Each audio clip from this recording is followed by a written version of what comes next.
Hello students, welcome back to the virtual class. Economics chapter number 4, supply, and in that we understood about the meaning of the supply, the meaning of the stock and the meaning of the production.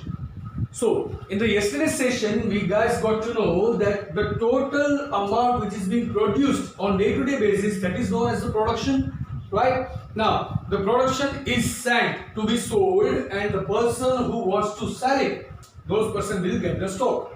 Now after getting the stock, when they are willing, when they are able and when they are ready to sell, the stock becomes the supply, and without readiness, willingness or the ability of selling, that stock remains the stock only, that does not get converted into supply. તો supply શું છે, stock શું છે, એ આપણે ગઈકાલે થોડો ઘણો meaning જોયો હતો અને ગઈકાલે મેં તમને એ પણ કહ્યું હતું કે સ્ટોક જે છે એ સપ્લાય અને પ્રોડક્શન બંને કરતા વધારે હોઈ શકે. વાય? કારણ કે જેટલું ટોટલ પ્રોડક્શન છે એ ટોટલ પ્રોડક્શનમાંથી સર્ટેન પાર્ટ જે છે એ સપ્લાય તરીકે વેચાય છે, પણ સ્ટોક જે છે ભરાતો જ નહીં. તો sometimes the possible is that કોઈ પર્સન છે એને વેચવું જ નથી, એને હજુ વેઇટ કરવી છે, વેચવા માટે હજુ વેઇટ કરવી છે, એને સ્ટોર કરતા જાય તો સ્ટોકની અમાઉન્ટ પ્રોડક્શન અને સપ્લાય કરતા પણ વધી શકે છે, રાઈટ? સપ્લાય કરતા તો સ્ટોક હંમેશા વધારે જ રહેવાનો, because supply is the part of the stock. બરાબર? કે ટોટલ સ્ટોક કેટલો છે એમાંથી જેટલો પાર્ટ હું અત્યારે વેચવા માંગુ છું એ જ સપ્લાય બનશે, બાકી બધું સ્ટોક જ રહેશે. તો સપ્લાય કરતા તો સ્ટોક વધારે છે, પણ સમટાઈમ્સ ટોટલ પ્રોડક્શન એટલે કે ટોટલ પ્રોડ્યુસ યુનિટ કરતા ટોટલ સ્ટોક જે છે વધી જાય. વાય? કારણ કે પ્રોડક્શન જે છે એ એક એવો કન્સેપ્ટ છે કે જેને આપણે ટાઈમ ફ્રેમની અંદર કોઈ પર્ટિક્યુલર ટાઈમની અંદર જ જોઈએ છીએ.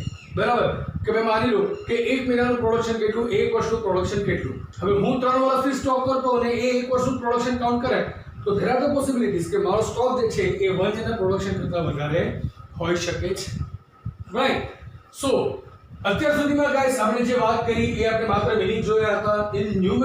ઇન નોર્મલ સિચ્યુએશન્સ તમે કોઈ લોકોને પૂછો તો એ લોકો મિસ ઇન્ટરપ્રિટ કરે છે સપ્લાય અને સ્ટોકના મીનિંગને. સ્ટોકનો જે મીનિંગ છે ધેટ મીન્સ વસ્તુ જે આપણી પાસે પડી છે, આપણો સ્ટોક છે, સ્ટોક હંમેશા વેચાય છે, આપણે એવું માની લઈએ છીએ. એટલે સમવેર સપ્લાયનો જે એક્ઝેક્ટ મીનિંગ છે એ મીનિંગ આપણે સ્ટોક તરીકે લઈ લઈએ છીએ.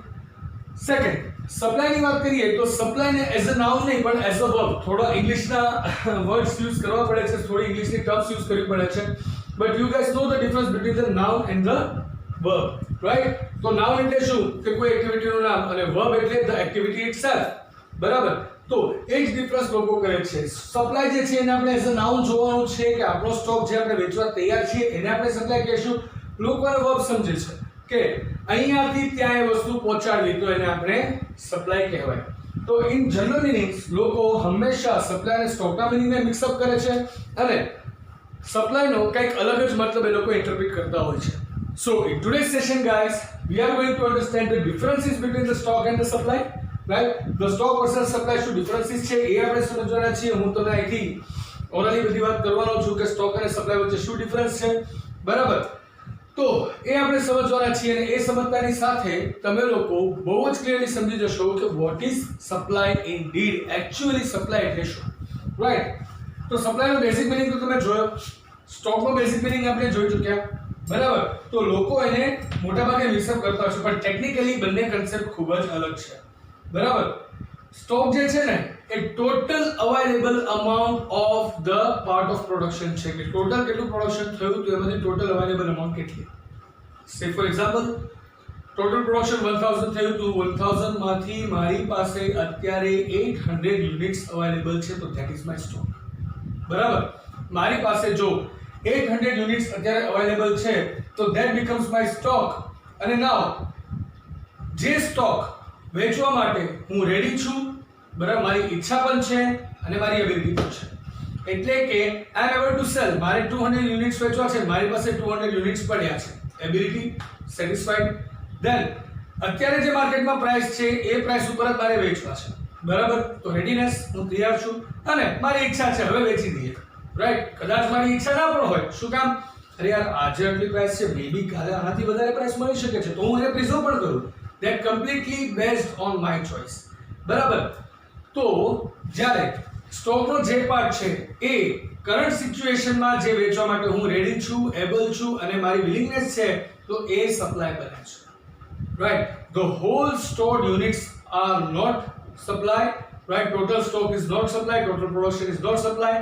પ્રોડક્શનના બે પાર્ટ બને છે. જે પાર્ટ હું અત્યારે વેચી દેવા જ માંગુ છું એને હું સપ્લાય કહીશ, અને જે પાર્ટ હું એને પ્રિઝર્વ કરવા માંગુ છું એ મારા માટે શું બનશે? સ્ટોક. સો પ્રોડક્શનમાંથી સ્ટોક બને છે, સ્ટોકમાંથી સપ્લાય બને છે, એવું આપણે બેસિક મિનિંગમાં કહી શકાય છે. બરાબર. જ્યારે પણ કોઈ ટ્રેડર છે એની એબિલિટી નથી અને વેચવા માંગે છે જેટલો સ્ટોક છે બધો જ, બરાબર, તો એ સમયે એ જે સપ્લાય છે, બરાબર, એ સ્ટોક જેટલી ના હોય. Right. Simply when the trader is not able and willing to sell the entire available stock at a given price and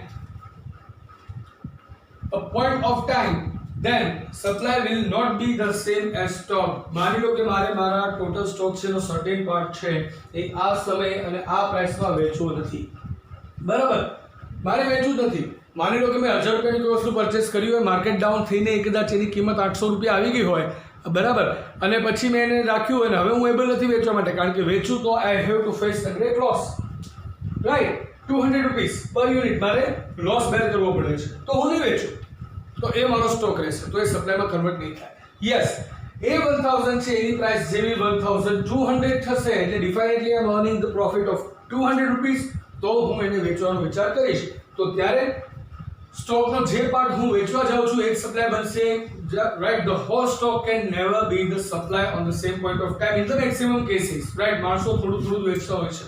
હા, એવો કેસ હોય કે નવો સ્ટોક આવવાનો જ છે તો આપણે બધો સ્ટોક ખાલી કરી નવો સ્ટોક ભરી લઈએ, એ વાત અલગ છે. બટ આવી સિચ્યુએશન હોય જ્યારે વિલિંગનેસ ના હોય, પર્ટિક્યુલર પોઈન્ટ ઓફ ટાઈમમાં જે પ્રાઇસ છે પ્રાઇસ ઉપર વેચવા તૈયાર ના હો, બરાબર, તો એ સમયે મારો બધો જ સ્ટોક જે છે એ સપ્લાયમાં કન્વર્ટ થવાનો નથી, રાઈટ. તો અવેલેબલ સ્ટોક, માની લો તમને ટેક્સ્ટ બુકમાં જે એક્ઝામ્પલ આપ્યું છે એ એક્ઝામ્પલ જો આપણે સ્ટડી કરીએ તો અવેલેબલ સ્ટોક 500 પેકેટ્સનો હોય, પણ ટ્રેડર જે છે એ એબલ છે અને એની વિલિંગનેસ છે 300 પેકેટ્સની છે, બરાબર. તો 300 પેકેટ્સ જે છે એ સપ્લાય બનશે, બરાબર, અને બાકીના જે 200 છે શું બનશે? That wood become the stock, બરાબર. બેઝિક ત્રણ વસ્તુને ધ્યાનમાં રાખવાની છે: રેડીનેસ, વિલિંગનેસ અને એબિલિટી. આ ત્રણ વસ્તુ હોય તો સપ્લાય બને. એ ત્રણમાંથી એક પણ વસ્તુ ના હોય અથવા બે વસ્તુ પણ કોઈ પણ એક વસ્તુ સેટિસ્ફાઈ ના થતી હોય તો આપણે એને સ્ટોક તરીકે રાખશું, કારણ કે જો હું વિલિંગનેસ મારી છે, રેડી છું, પણ મારી એબિલિટી નથી વેચવા માટે.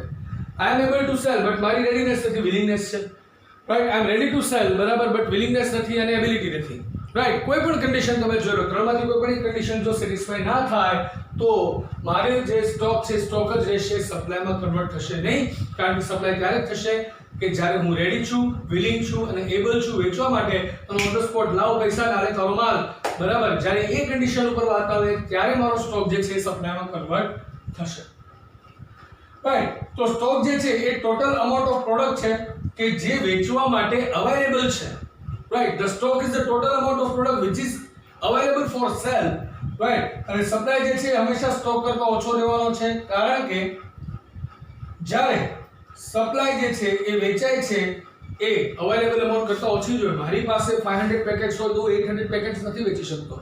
જે મારી પાસે હોય, જે મારું હોય હું એ જ વેચી શકું, right. I cannot sell the Taj Mahal, I cannot sell the Qutub Minar. Why? Because that's not mine, right. I can sell my spectacles, I can sell my this colour. આ બધી વસ્તુ વેચી શકું. શું કામ? કારણ કે this is the thing which is owned by me, બરાબર.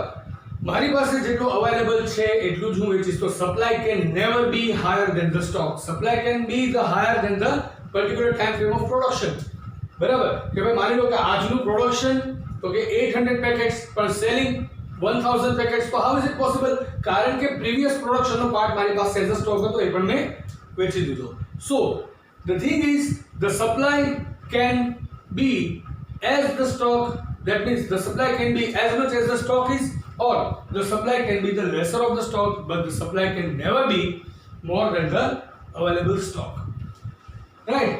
તો સપ્લાય જે છે હંમેશા સ્ટોક કરતા ઓછી હશે. સ્ટોક જે છે એ કરંટ પ્રોડક્શનની સાથે અનસોલ્ડ સ્ટોક જે છે પ્રીવિયસ પ્રોડક્શનના એ પણ કન્સિસ્ટ કરે છે, બરાબર.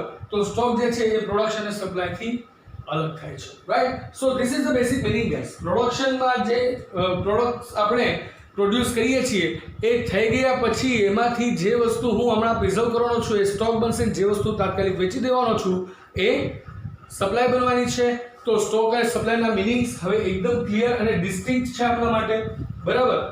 So that is the meaning of the stock and the supply. I hope you guys are quite clear with these concepts now. And with that expectation only, from the next time onwards we are going to discuss about the factors affecting supply. કારણ કે ત્રણ sessions થી આપણે supply નું basic meaning જ સમજી રહ્યા છીએ. હવે આપણે સમજવાના છીએ કે કયા કયા ફેક્ટર્સ ને કારણે સપ્લાય ઉપર શું ઇફેક્ટ આવે છે. At what point of time what would be the supply of any product, that will be decided upon the certain factors, and that factors we are going to discuss in the tomorrow's session. Right, so that's the end of today's session. I hope you guys are quite clear with this concept. I'll see you tomorrow with the new concept. Till then, it's time for taking your leave. So goodbye, take care, have a nice time, stay home, stay safe, keep making notes. Thank you.